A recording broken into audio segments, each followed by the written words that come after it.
Hi friends, I'm Abby and welcome back to my channel.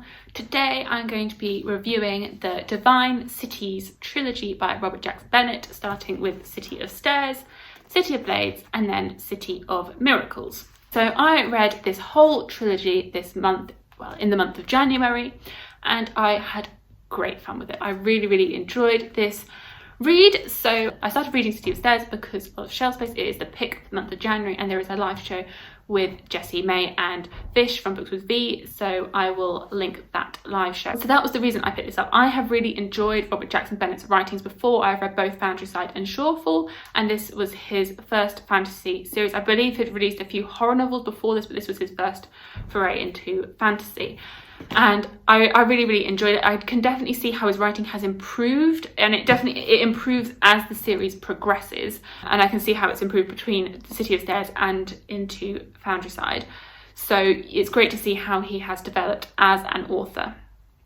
So I would say this is a very solid fantasy trilogy which definitely deserves more love, because it is it's a really solid series and I don't hear it talked about enough. To start us off, the writing style within these three books, I'd say that the first 60 or so pages of City of Stairs are a little clunky for me. I found them a bit tricky to get into. I was like, oh, I'm not sure if this is going to be for me.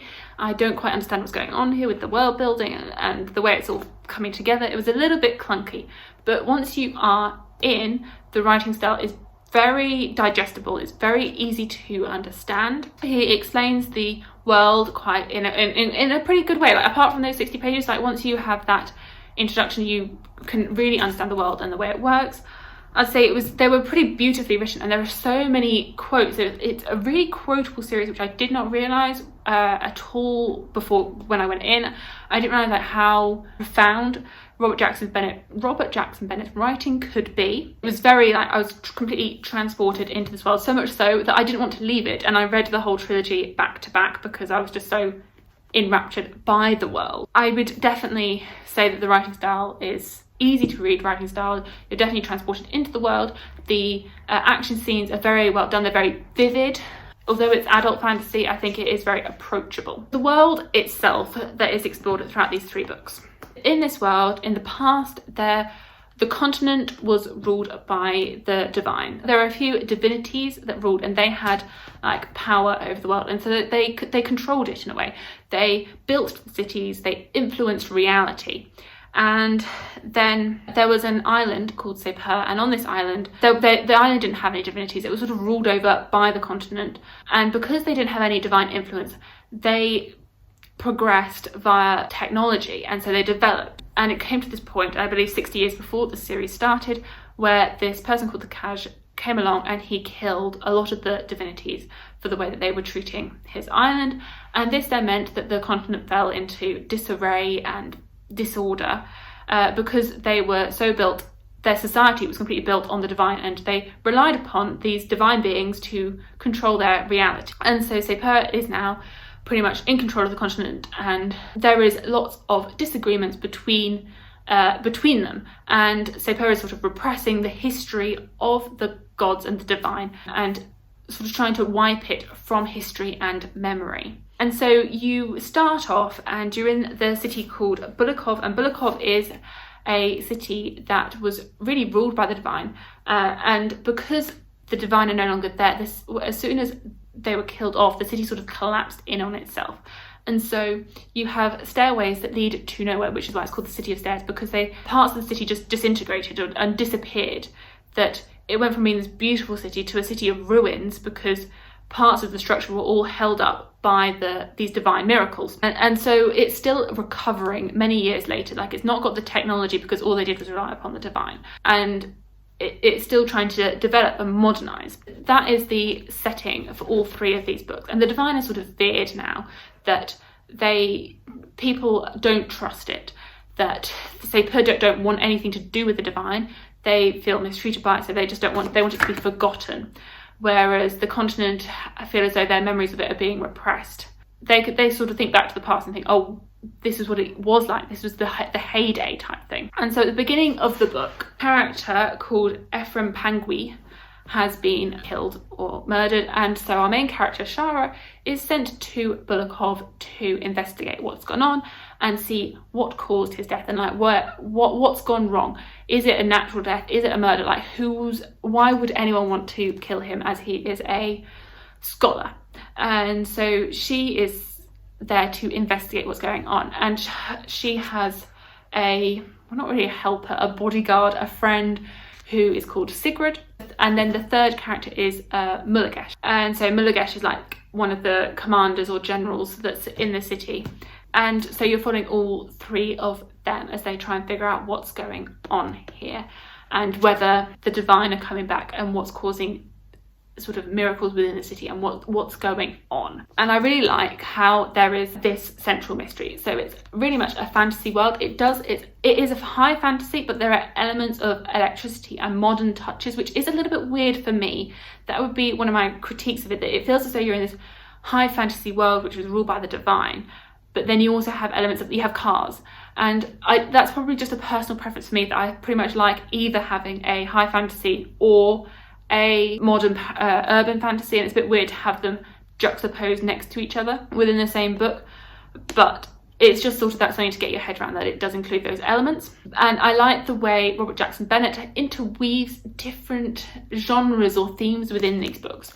So it's very much a fantasy, but it does have this mystery plot running throughout it as they try and discover what happened to Dr. Ephraim Pangui and see what's gone on. There are also elements of horror, I would say, in these books. You can tell that Robert Jackson Bennett is a horror writer, and you can see how that has definitely influenced his writing within this series.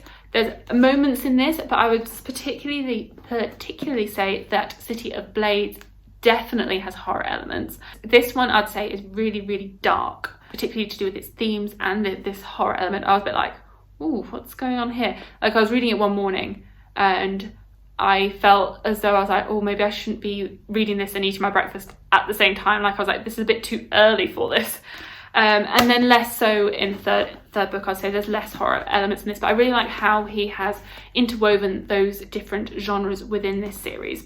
And I would say that there is a central mystery in this, but there are also central mysteries in these two books as well. That seems to be like a common theme between each book. They're each following a different main character. So the main character of the first book is Shara, and then these ones have slightly different main characters, and there is a time gap between each of the books. So there's 5 years in between City of Stairs and City of Blades, and a further 13 years between City of Blades and City of Miracles. So you really get to see the characters grow through time because of these time gaps. Also, that these characters are all older. They're all between 35 to 70 years old. So particularly if you are interested in reading about older protagonists, then this is a great series for that, because they're all adults and they all have to make adult choices. And it's definitely great seeing how they cope. I really enjoyed that aspect.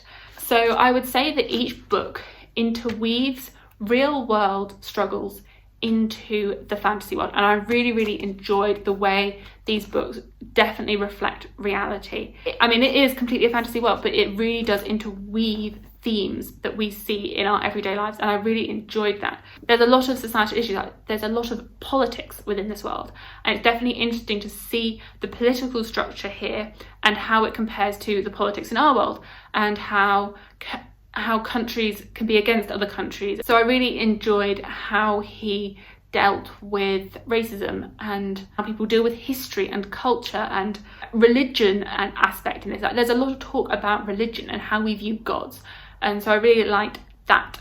I'd say that in City of Blades there are lots of themes of war and the traumas of war and PTSD, and how we are able to deal with that as adults, and the impact of war on our mental health. And so this is really talked about in here, and I really like the way that was explored, and how characters are able to deal with their trauma and how they're able to accept it. It is a much darker read, this second book, which I really liked, and I really liked how the characters developed, and you got to see what the impact of the first book and the impact of events prior to the series and how that affects these characters. And yes, the same with depression. And so I'd say, continuing on with the series, you have characters that are depressed and how they're struggling with their life choices and the pain that we put ourselves through for the choices that we have made.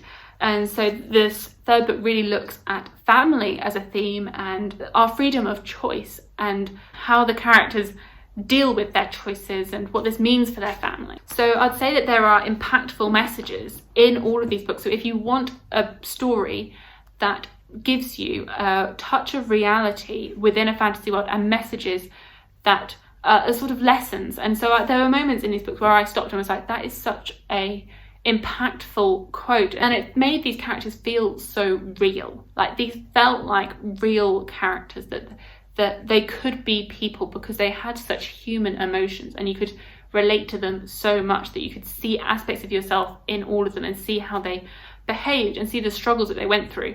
So I'd definitely say that those elements really attracted me to these characters and really made me feel for them, because I could see how they were feeling and how they developed and the struggles that they were going through. So I would strongly recommend this series. I think it is severely underhyped and deserves a lot more love on BookTube.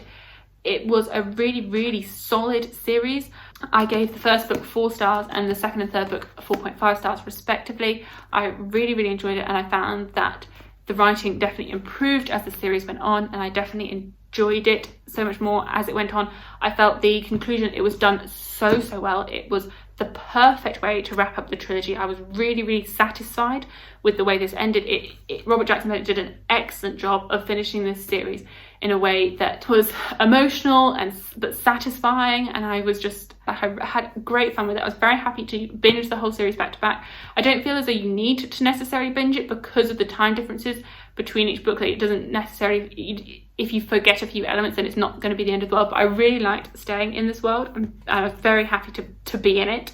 I'm not sure which one's my favourite. It's either book 2 or book 3. I can't make up my mind yet which one's my favourite of these two. Blaze is definitely the darkest book, I would say, in the series, but they all have darker themes that definitely require sensitivity. So yes, I would strongly recommend this.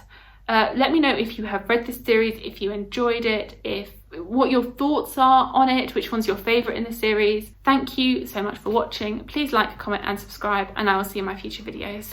Bye!